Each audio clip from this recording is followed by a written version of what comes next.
নমস্কার বন্ধুরা, আমি পাপিয়া একটি রান্নার ব্লগে আপনাদের স্বাগত। আপনারা সবাই কেমন আছেন? আশা করি ভালো আছেন। আমরাও ভালো আছি। আমি আজকে একটা রেসিপি আপনাদের সাথে শেয়ার করব। সেটা হচ্ছে কাবাব। কিন্তু কাবাবটার কী নাম আমি জানি না। আপনারাই প্লিজ কাইন্ডলি আমাকে বলে দেবেন যে ওই কাবাবটার কী নাম দেওয়া যায়। আমি রান্নাটি শুরু করছি। তো এখানে আমি কিছুটা চিকেন পেস্ট করে নিয়েছি। এটা ওই 200 থেকে 250 গ্রাম মতো হবে। এবার এর মধ্যে আমি কিছু জিনিস মিক্স করব। সেটা হচ্ছে আমি এর মধ্যে দিচ্ছি নুন টেস্ট অনুসারে, চিনি এটা অপশনাল কিন্তু আমি একটু ইউজ করি টেস্টটা পারফেক্ট হওয়ার জন্য, হলুদ গুঁড়ো, জিরে গুঁড়ো,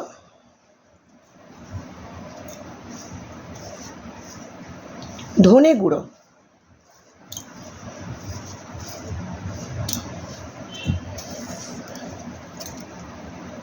এরপরে এর মধ্যে দেব আমি কাশ্মীরি লাল মির্চ পাউডার,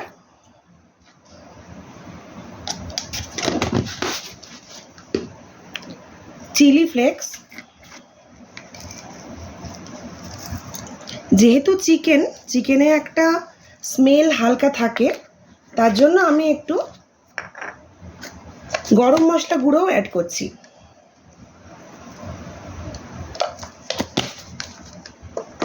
এবার দিলাম হচ্ছে আদা রসুনের পেস্ট,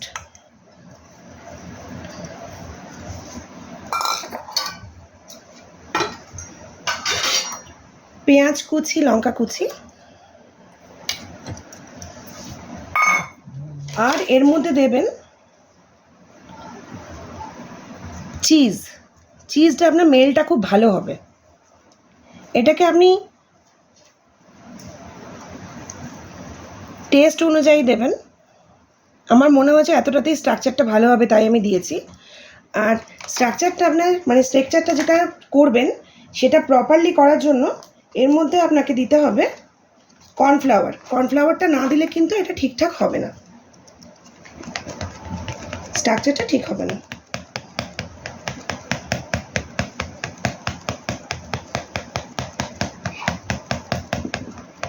এবার এটাকে আপনি খুব ভালো করে মেখে নেবেন।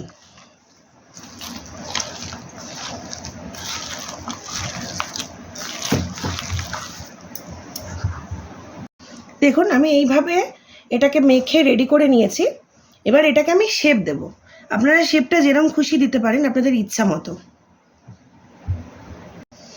আমি এবার এগুলোকে এরকমভাবে শেপ দিচ্ছি। একটা লম্বা কাঠি নিয়েছি, তার মধ্যে ঠিক এইভাবে আপনারা চাইলে যে কোনো রকমভাবে শেপ দিয়ে করতে পারেন। আমার এই শেপটা ভালো লাগছে তাই আমি এটাই করছি।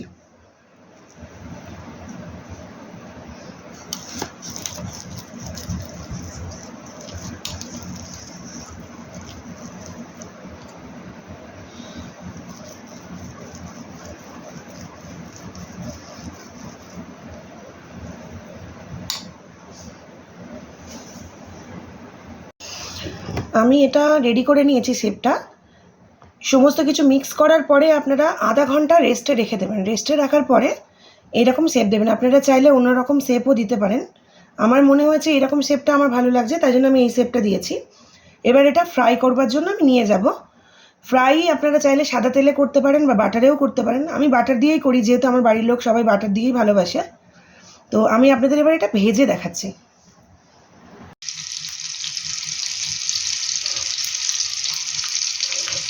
আমি এবারে বাটার আর তেল অ্যাড করে ফ্রাইং প্যানটা গরম হওয়ার পরে কাবাবগুলো ছেড়ে দিয়েছি।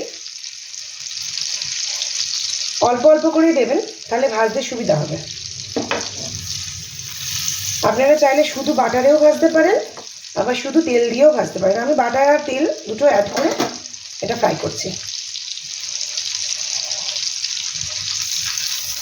স্লো আঁচ করে ভাজবেন, তাহলে ভাজাটা খুব ভালো হবে।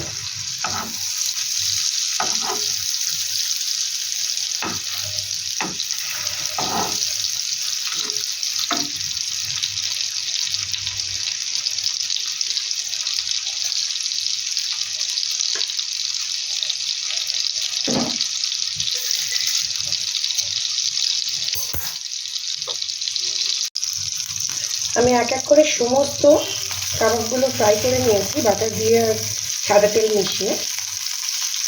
আপনারা আপনাদের মতো করে ফ্রাই করবেন, আমি আমার মতো করে ফ্রাই করেছি। আমি বাটার আর তেল দুটো মিশিয়ে দিয়েছি, বাটারের পরিমাণটা একটু বেশি। আপনারা চাইলে এটা শুধু বাটার দিয়েও ফ্রাই করতে পারেন, আবার শুধু সাদা তেল দিয়েও ফ্রাই করতে পারেন।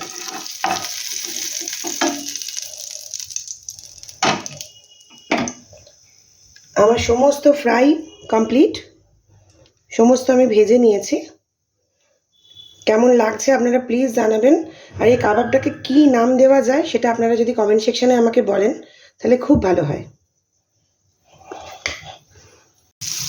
দেখুন এটা এবার আস্তে আস্তে ফ্রাই হয়ে গেছে, এবার এটা আমি তুলে নেব। স্লো আঁচ করে ভাজবেন, তাহলে ভাজাটা খুব ভালো হবে,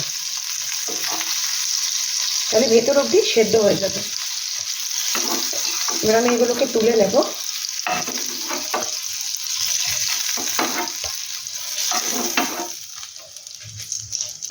এইভাবে এক এক করে আমি সব কটা ফ্রাই করে নেব।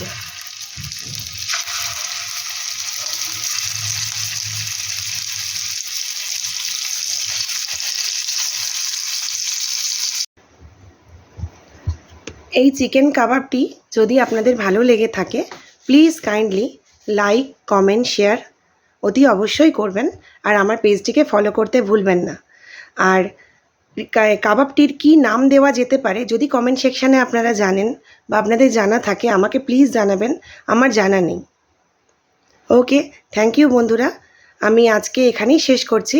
যদি আপনাদের ভালো লাগে রেসিপি, আমি আবার নতুন রেসিপি নিয়ে আপনাদের কাছে হাজির হব।